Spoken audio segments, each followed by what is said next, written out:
শবে বরাতের রাতে একত্রিত হয়ে রাতভর ইবাদত করা ও পরদিন রোজা রাখা কতটুকু শরীয়ত সম্মত? ভাইরা আমার, শবে বরাত উপলক্ষে রাতভর একত্রিত হয়ে মসজিদে ইবাদত বন্দেগী করা কোনো হাদিস দ্বারা প্রমাণিত নয়। এবং দিনের বেলা যে রোজা, এই রোজা শবে বরাত উপলক্ষে না, এটা হলো শাবান উপলক্ষে রোজা।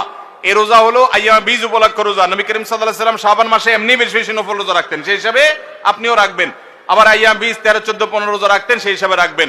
আপনি আল্লাহর ক্ষমা, এই রাতে আল্লাহ তাআলা বান্দাকে সাধারণ ক্ষমা ঘোষণা করেন, হিংসুক ছাড়া, মুশরিক ছাড়া। এই রাতের এই ফজিলত পাওয়ার জন্য আপনি চেষ্টা করলে সেটা ভালো, আল্লাহর কাছে ক্ষমা লাভের চেষ্টা করবেন, কিন্তু বেদাতি কোনো পন্থায় না।